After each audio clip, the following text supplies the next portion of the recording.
O coração de Deus. Eu confesso para meus amados irmãos que nós passamos, depois que a serva do Senhor, nossa irmã Liliana, nos fez o convite, nós passamos algum tempo em oração, alguns dias, pedindo uma revelação, uma mensagem a Deus, e até então o Senhor ele estava em silêncio. Eu acredito que não só eu, mas muitos pregadores e pregadoras do Evangelho amam pregar na direção do Espírito Santo. Eu não gosto, irmãos, de ministrar uma mensagem mecanizada. Se eu fosse escolher mensagem para pregar, nós poderíamos pregar sobre Esté, a mulher corajosa, sobre Rabi, Josué capítulo 2, sobre Ruth, sobre Débora, sobre Miriam, sobre Noemi, sobre Docas em Atos capítulo 9, versículo 35. Podia pregar sobre Damares em Atos capítulo 17, versículo 34. Podia pregar sobre quase todas as mulheres da Bíblia Sagrada. Maria Madalena, sobre Ana, mãe de Samuel, Ana, filha de Fanuel, da tribo de Assé. Mas o Senhor nos trouxe aqui para que nós viéssemos falar sobre essa mulher.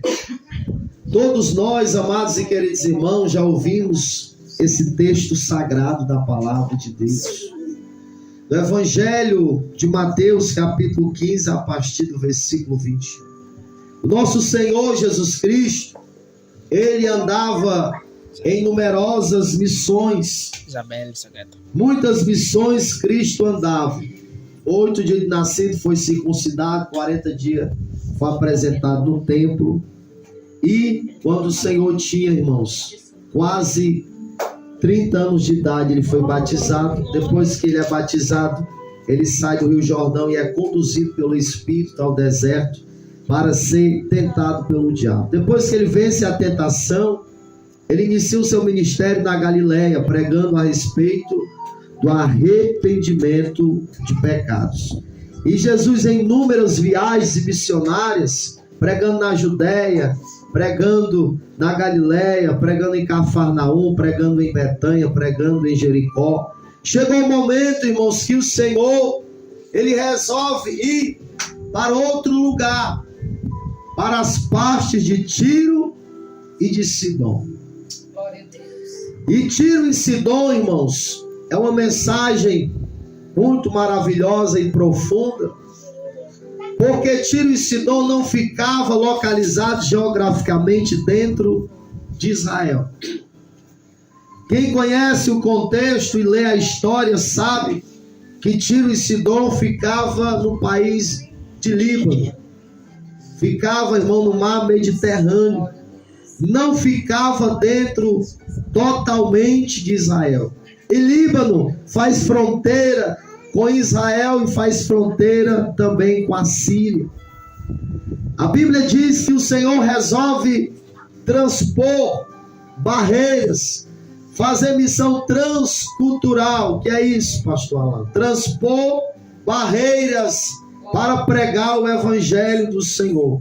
Ele resolve dar um passeio ali missionário nas regiões de Tiro e Sidom.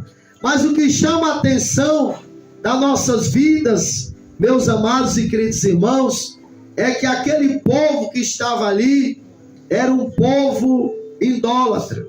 Tiro e Sidom ficavam também perto ali de Canaã. Por quê? Porque se você for ver esse texto, você vai ver que a mulher se chama Ciro Fenícios. E o povo Ciro Fenícios era um povo idólatra. Era um povo, irmãos, que adoravam a Baal, adoravam a outros deuses, adoravam a Astarote. E quando eu meditava nesse texto pela manhã, o Senhor abriu nossos entendimentos, já que ali aquele território era um território idólatra, e aquela mulher também, infelizmente, era uma mulher idólatra, uma mulher que estava aprisionada à idolatria por causa do seu povo. Quem conhece a história de Baal sabe que os deuses cananeus adoravam a Baal. E quem conhece a história dos cananeus também sabe onde tudo começou. A Bíblia diz, amados irmãos, lá em Números capítulo 13, que Deus falou para Moisés, dizendo: Moisés, separa 12 homens. Cada um desses homens tem que ser 12 tribos diferentes. Manda espiar a terra de Canaã. E Moisés separou aqueles 12 homens, irmãos, e Moisés ordenou a eles, dizendo: vocês vão espiar a terra.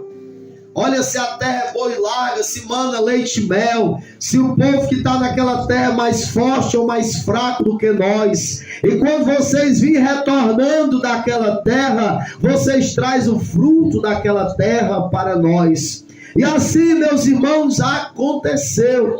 Aqueles espias foram, para resumir, passaram cerca de 40 dias ali na terra de Canaã. Quando eles iam retornando, eles iam trazendo, igreja, um cacho de uva. E eles iam trazendo aquele cacho de uva, e eles iam trazendo também, amados irmãos, figos e romãs. Veja que aquela terra era uma terra boa e larga, emanava leite e mel. Quando eles trouxeram, irmãos, ali para o deserto de Parã, aonde Moisés e Arão e os israelitas estavam acampando, irmã Ivan, a Bíblia diz que Moisés estava esperando a notícia boa. Quem está esperando notícia boa nessa noite aqui? Moisés estava esperando a notícia boa, mas infelizmente a notícia não foi boa por causa de 10 espias que não tiveram fé. E eles começaram a dizer: não, Moisés, nós não podemos subir para lá não. Lá está habitando um povo mais forte do que nós. Lá está habitando os Jebuseus, os Heteus, os Amalequitas, os filhos de Anaquim. Nós não podemos subir para lá. Mas 2 crentes corajosos se colocaram de pé. Caleb disse: nós vamos subir, nós vamos prevalecer, porque a terra é nossa. Deus já havia prometido que a terra era nossa. Nós vamos subir e vamos tomar posse. E o povo de Canaã, irmãos, era um povo idólatra, que adorava a Baal e adorava também Astarote.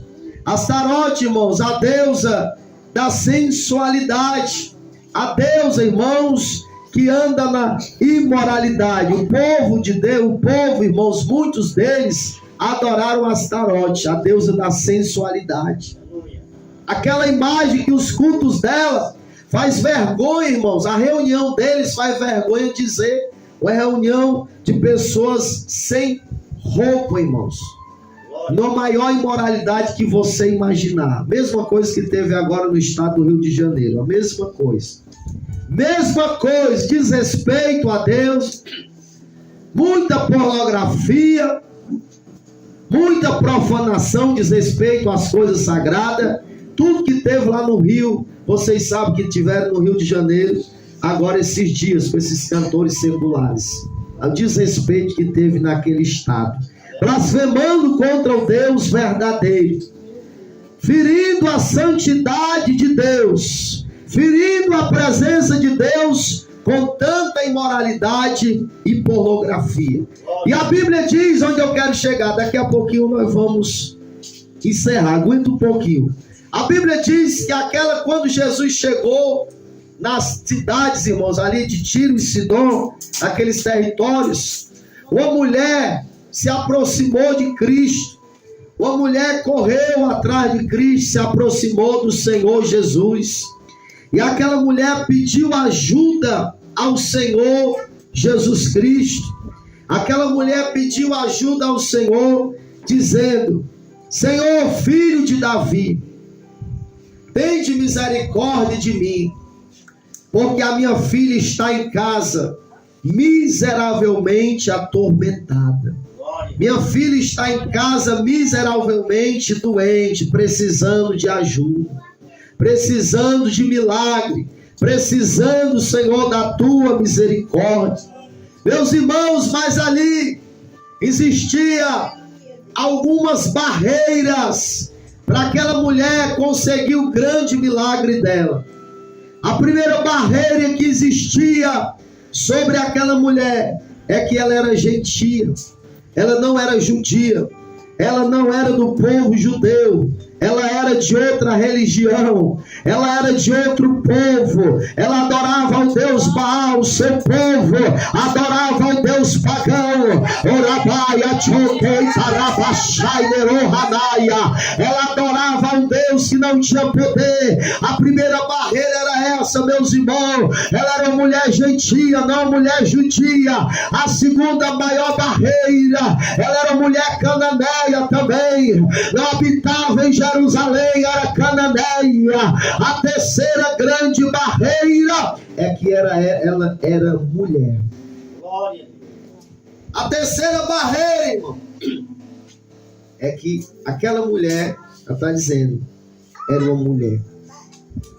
Irmãos, e no Oriente Médio, as mulheres, elas são desvalorizadas totalmente, pastor Pedro. No Oriente Médio, irmãos, as mulheres são totalmente desvalorizadas e rejeitadas. Os países do Oriente Médio, Iraque, Afeganistão, Israel, Catar, Jordânia, Turquia, vários países, ainda hoje, as mulheres lá são desprezadas. Veja, irmão, vem para cá. Veja que a mulher cananeia buscou quem? A Jesus. E essa era uma grande barreira, porque as mulheres não tinham voz. As mulheres não podiam falar nada. Até hoje, os países do Oriente Médio são assim. As mulheres tinham que fazer duas coisas lá: cuidar de casa, ser muita doméstica de casa, trabalho de casa e gerar filhos. Essas duas coisas. A mulher não podia trabalhar lá, mulher não podia trabalhar, mulher não podia dar opinião de nada, não podia tomar frente de nada. Mulher, irmão, no Oriente Médio era muito desprezada. Quer ver exemplo, irmão? Quem lembra da mulher do fluxo de sangue? Por onde foi que ela foi encontrar Jesus? Pela frente ou pelas costas de Cristo? Ela foi por trás. Porque se ela fosse pela frente, ela ia ser expulsa pelos discípulos. Ela foi atrás. Quando ela tocou na veste de Jesus, ela ia atrás dele, porque ela não podia se apresentar. Quem lembra da mulher adúltera? João capítulo de número 8. A mulher que os escribas e os fariseus trouxeram ela apanhado no ato de adultério muito grande. E o Senhor Jesus defendeu ela. Hoje eu conversando com a minha esposa, nós raciocinando sobre meditando sobre esse texto. E ela falou, a minha esposa falou, Jesus chegou para mudar até nessa área, né? Jesus chegou para mudar até para valorizar as mulheres. Até isso Jesus fez milagre. Glória a Deus.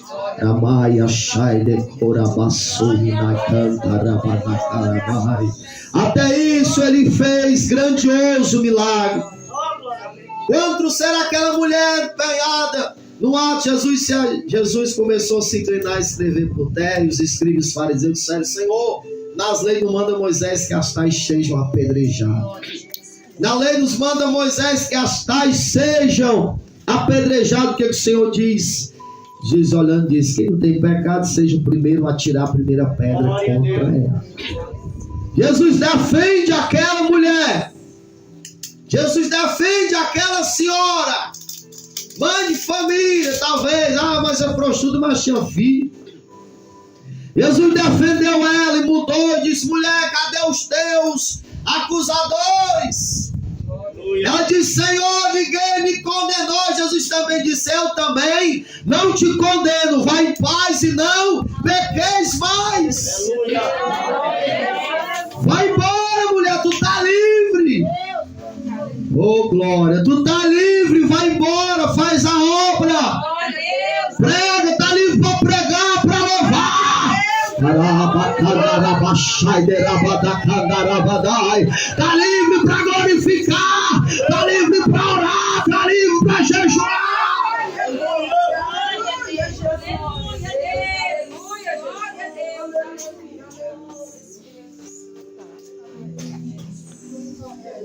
Quem vai impedir as mulheres de fazer a obra? Quem vai pedir às mulheres de ser uma atalaia de Cristo? Quem vai pedir às irmãs de pregar, de louvar, de fazer a obra missionária? Glória a Deus.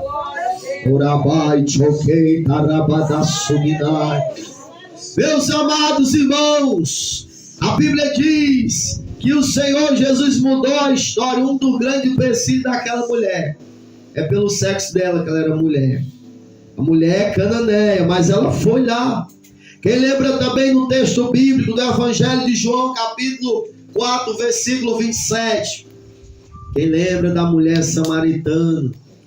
Você acha que por quê, Marivão, disse, Jesus mandou os discípulos ir para a cidade comprar comida? Ficou quanto? Eu pergunto para os irmãos, ficou quantos discípulos com Jesus? Nenhum ficou com Cristo. Todos foram comprar comida. Eles não entenderam quando Jesus começasse a evangelizar para aquela mulher. E eles foram comprar comida, e quando eles foram comprar, Jesus chegou lá e ficou junto do tanque. Era a hora sexta. Que hora é a hora sexta, irmão? 12 horas do dia. Ficou lá o sol quente, ele lá sentado. Aí vem uma mulher, Marivão, de longe, com um cântarozinho na mão para tirar água. Ele diz: ei, mulher, me dá um pouco de água para que eu beba. Senhor, você não é judeu, me pede água a mim.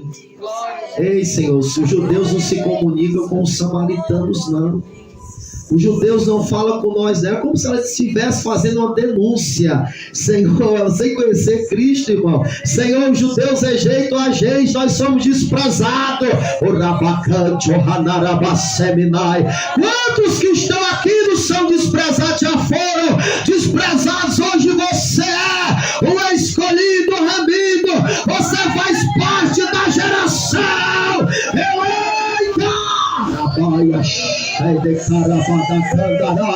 Quem vai morar lá no céu, por gentileza, levanta a mão e dá um barulho de glória, só pra convidar.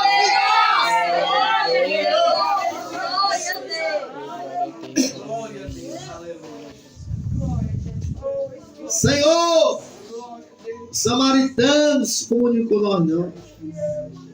Jesus, depois de ter falado tantas coisas, não vou me aprofundar dentro do Evangelho de João 4, senão vamos demorar, vou resumir. Ele só disse para ela: olha, mulher, se tu beber desta água, tu vai tornar a ter sede. Mas se tu beber da água que eu vos der, tu nunca mais terás sede. Aleluia. Irmãos, não é à toa que o apóstolo Paulo escreveu lá em 1 Coríntios que Deus escolhe as coisas loucas deste mundo para aniquilar as sábias. Escolhe as que não são para derrubar as que são. Olha quem foi que Jesus chamou, pastor Pedro, para pregar o evangelho aos samaritanos. Eita glória! A Bíblia diz, irmãos, depois de haver pregado para ela, ele disse: ei, mulher, chama o teu marido. Seu, eu não tenho. Tinha 5, tu não é teu, Senhor. Vejo que tu és profeta, Senhor. Senhor, nossos pais adoraram aqui, Senhor, no Monte Gerizim, e você disse que é em Jerusalém, Senhor. Eu quero saber o lugar certo, Pai. Eu quero saber se é o lugar certo para adorar. Se é aqui no Monte Gerizim ou se é em Jerusalém. Jesus disse: ora vem, em que os verdadeiros crentes, os verdadeiros adoradores, os verdadeiros cristãos, adorarão a Ele em espírito e em verdade, adorarão no sítio Ilha, adorarão no Trairi, adorarão em Capipoca, adorarão no meio da rua, adorarão dentro de casa, adorarão.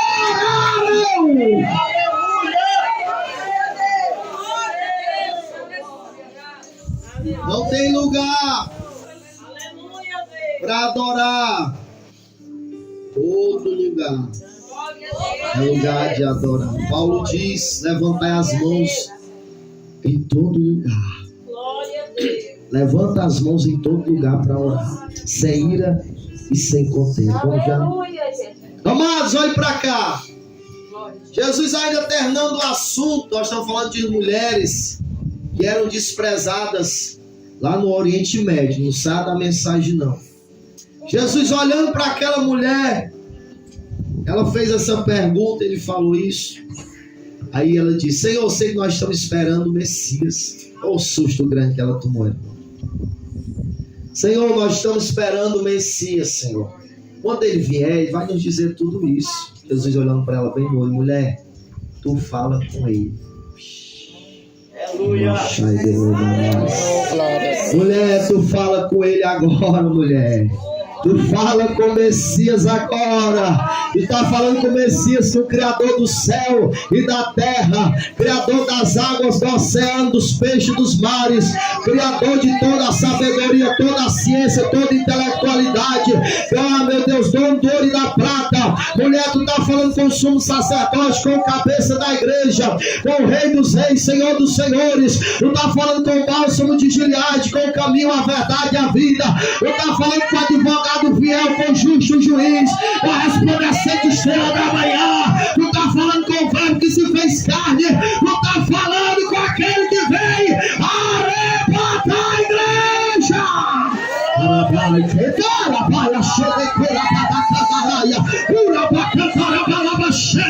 Ele está aqui. Quem sente a glória, quem sente a magnitude, quem sente a presença.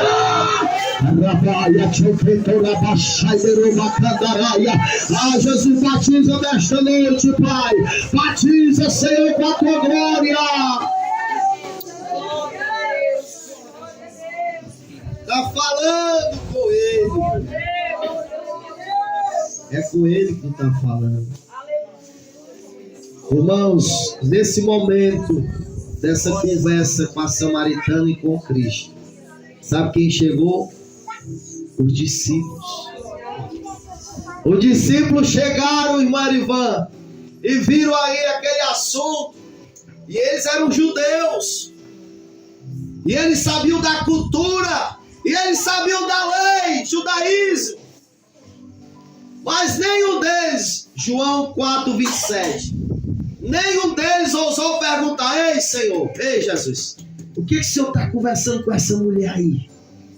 O que o Senhor está conversando com essa mulher? Nenhum deles, amados, ousou perguntar, porque sabia que tudo que Jesus fazia era certo. Tudo que Jesus fazia era propósito.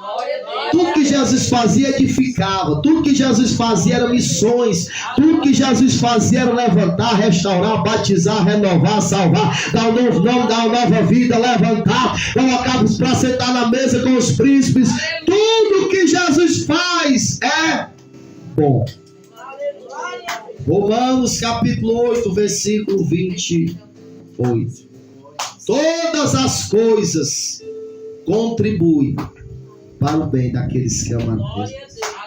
Às vezes você está enfrentando uma luta, irmão, e acha que é para a tua derrota. Às vezes você acha que Deus esqueceu de você, não está escutando as suas orações. Deus tem o momento certo de trabalhar. Se Deus não edificar a casa, ninguém mais edifica. Salmo 105.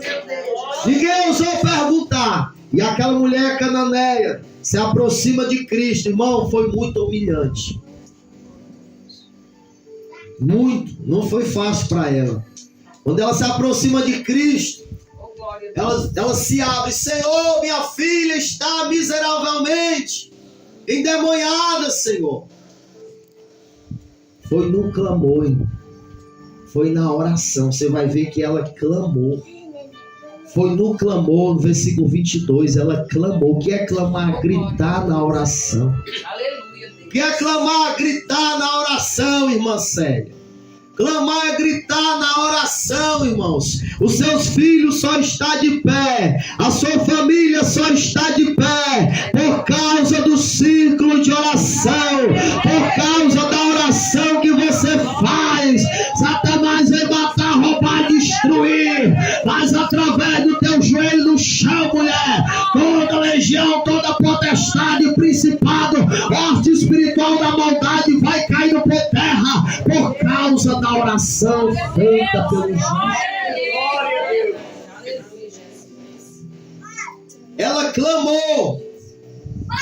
Irmãos, ela clamou não uma só vez. Você vai ver dentro do texto. Ela clamou várias vezes. E na Bíblia existiam, em toda a Bíblia Sagrada, os seus 66 livros, se dividindo em duas partes, entre o Velho e o Novo Testamento. Velho Testamento são 39, Novo Testamento 27 livros. Falam de homens de oração e mulheres de oração. Glória a Deus. Você vai ver, irmãos, no assunto, você vai ver algo sobrenatural acontecendo, sabe quando? Quando Josué estava pelejando. Josué parou e fez uma oração. Pediu a ajuda de Deus, o socorro. Sabe o que foi que Deus fez, irmão? Parou o sol. Aleluia. Deteve o sol por alguns instantes.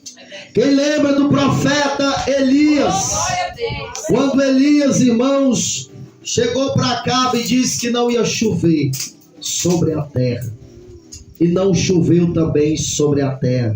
Novamente Elias coloca o joelho no chão em cima do monte Carmelo e diz: vai chover agora sobre a terra. E chove sobre a terra através da oração. Oh, glória, aleluia, Deus. Através da oração, amados irmãos. Quem lembra, irmãos? Também lá em 2 Crônicas, capítulo de número 32, a partir do versículo 7, o povo judeu sendo ameaçado. O povo judeu sendo ameaçado por Senaqueribe. Irmãos, nós vivemos em uma época, em um tempo, nós estamos sendo ameaçados todo dia. Nós, igreja do Senhor cristão, da igreja que vai subir no arrebatamento, nós estamos sendo ameaçados todo dia. Eles estavam sendo ameaçados de morte, sabe por quê? Porque Senaqueribe ia com seu grande exército de 200.000 homens para destruir Judá. Ninguém ia escapar, irmão. Ninguém ia escapar, você imagina isso? Ninguém ia escapar. Senaqueribe era o rei mais ruim daquela época.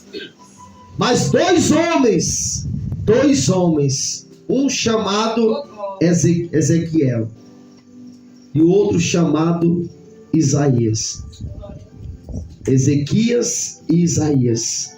Eles entraram, irmão, dentro do templo da igreja. Levaram uma carta. E quando eles levaram aquela carta, eles colocaram diante do altar do Senhor. E começaram a orar: Senhor, tem de misericórdia. Olha aí a ameaça.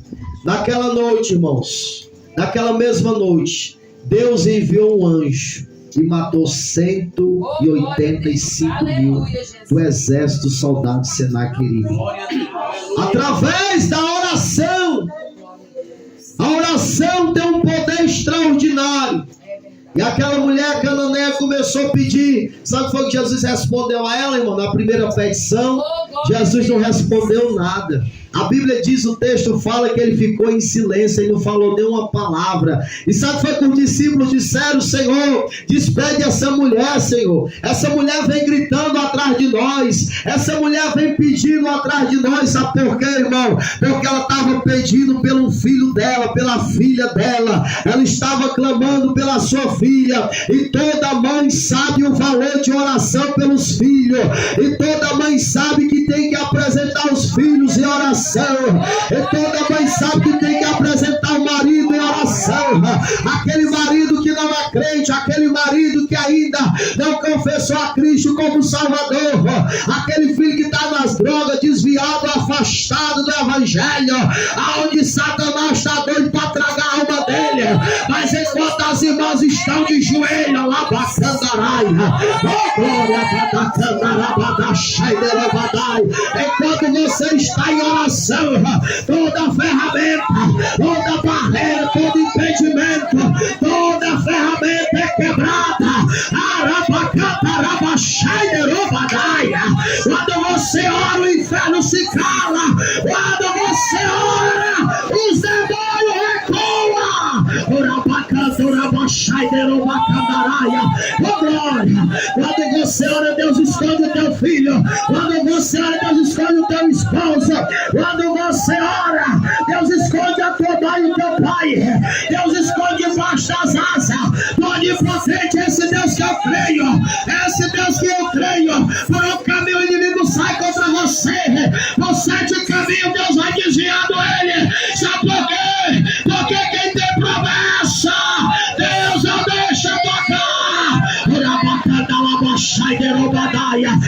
vai salvar tua casa, Deus vai salvar teu filho, não importa a forma que ele está vivendo, ele foi salvo, ele vai ser salvo, ele nasceu para salvação. Nós estamos aqui na batalha, na guerra.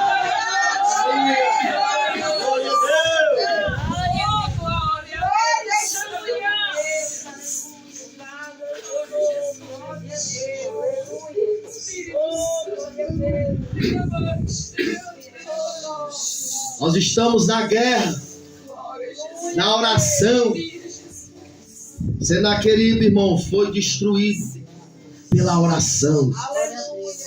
Existiu uma mulher corajosa chamada Ana, filha de Fanuel, da tribo de Asser. Se anima, vamos no glória. Da tribo de Asser. Não se afastava do templo, servindo a Deus com jejum e com oração. 84 anos ela estava lá. 84 anos ela estava lá, na oração. Quantos testemunhos, pastor Pedro, eu já escutei de senhoras do círculo de oração, que no mesmo momento que Deus levantava ela de madrugada para orar dentro de casa, o traficante estava, irmão, com arma na cabeça de um dos filhos dela para matar, e ela orando, e Deus deu livramento através da oração. Oração é poderosa, igreja. Oração é tremendo. Os heróis da fé venceram na oração. John Wesley, irmão, foi um dos homens que mais orou. Orava de 4:30 da manhã até 9:30 da manhã. Todos os dias de 4:30 até 9:30 orava. Clamava pelas almas, clamava pelo avivamento. Quando John Wesley ia pregar, irmão, Deus incendiava a casa de glória e de fogo.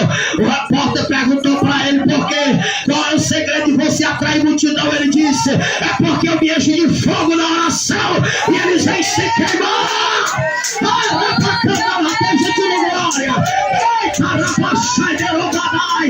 Vai ser gente queimado nesta noite pelo poder da palavra de Deus, pelo poder do evangelho. Jeremias falou: a minha palavra é como fogo e como martelo que esbagaça a porta.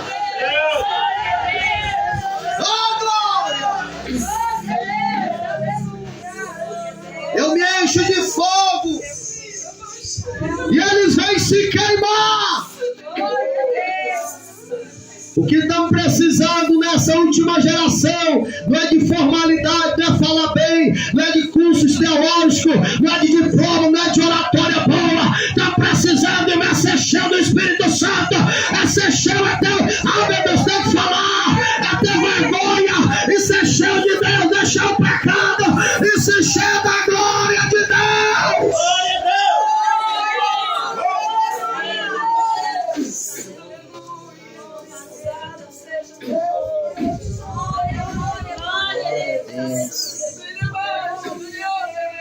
Uma certa madrugada, o Senhor Jesus me levantou para nós orar, para mim orar. Eu ainda jovem, mas já tinha um chamado fogo da oração. E quando eu me levantei, comecei a apresentar a vida do meu padrasto. Tinha saído de casa desordenado, não era crente, não era cristão, e saía todo final de semana para beber. E eu comecei a me ajoelhei e comecei a orar, pedir a Deus. Deus visita, dá o livramento, repreende o espírito da morte, tem misericórdia. Comecei a guerrear, como as irmãs sabem aqui, que as irmãs guerreiam também. Quando nós guerreamos contra o inferno, irmão, Deus dá graça pra gente. Na oração, é ciclo de oração. Eu comecei a apresentar, tem de misericórdia, dá o livramento. E depois de algum tempo de oração, eu fui dormir. Pela manhã ele chegou em casa e contou o testemunho minha mãe, que o rapaz tinha puxado lá uma faca para esfaquear ele, mas aí disse que se meteu outro homem no meio e livrou ele da facada, irmão. No momento da oração, Deus envia o anjo. No momento da oração, Deus quebra a corrente. Eita, quem lembra, irmão? Prova, pastor, vou provar, irmão. Em Atos 16:25, Paulo e Silas estavam perto da meia-noite. Eles cantavam e oravam. Eles estavam aprisionados, mas estavam em oração. Jeová, tem de misericórdia. Jeová, levou Deus da prisão. E Deus falou: acabou agora, porque eu vou mandar o terremoto. Deus vai mandar o terremoto e quebrar toda família, vai ser liberta, vai ser liberta, vai ser salva, vai ser livre do fogo do inferno.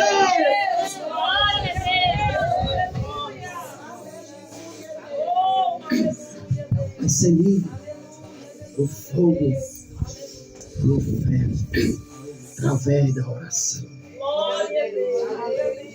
Através da oração.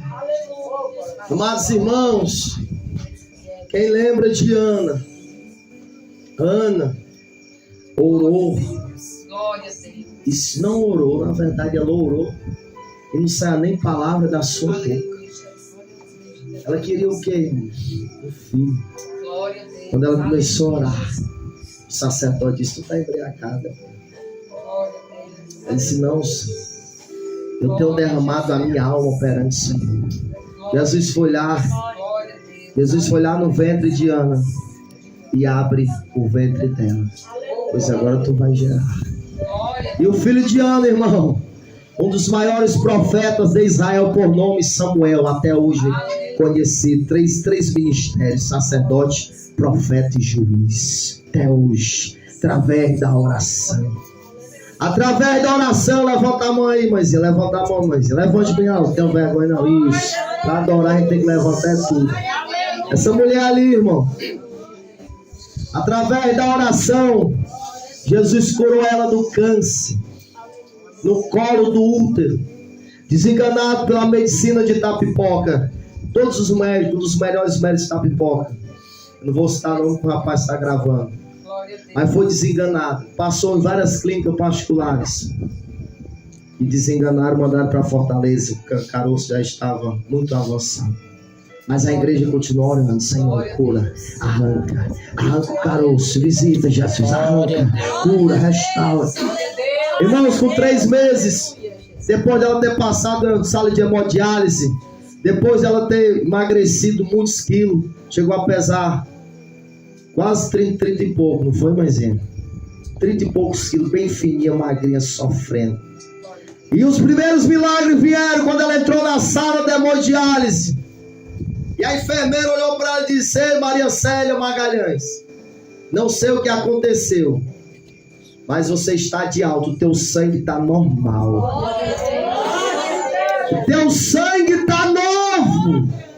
O que é isso, pastor? Hemodiálise, que eu não sei o que é, eu vou te explicar. É troca de sangue, é o sangue contaminado do câncer, irmão. Vai tirando o sangue ruim e colocando o sangue bom. Passa 4 horas a pessoa sentada numa cadeira só trocando o sangue, 4 a 6 horas, e nunca mais sai, só sai depois que vai pro céu. Glória a Deus, não tem mais cura. Só cura quando Jesus, irmão, faz o milagre. Aleluia, só recebe alta. Os médicos dizem: quem faz hemodiálise só se for um milagre de Deus. E assim o Senhor Jesus fez a vida dela. E Jesus curou ela através da oração, através do clamor da igreja. E essa pobre mulher, para a gente fechar agora, eu não posso ir de Itapipoca pregar 10 minutos de mensagem, irmão, eu quero se alimentar. Não estou falando de Lula, nem de Bolsonaro, nem da Bolsa Família, nem de futebol. Estou falando da Bíblia Sagrada. É o alimento atual. Amados irmãos, e essa pobre mulher ficou humilhada com o discípulo: Senhor, essa mulher vem gritando, perturbando, bota essa mulher para ir embora. Quantas vezes você se ajoelha para orar e os demônios vêm, coloca cansaço, coloca preguiça, coloca sono, batalhando.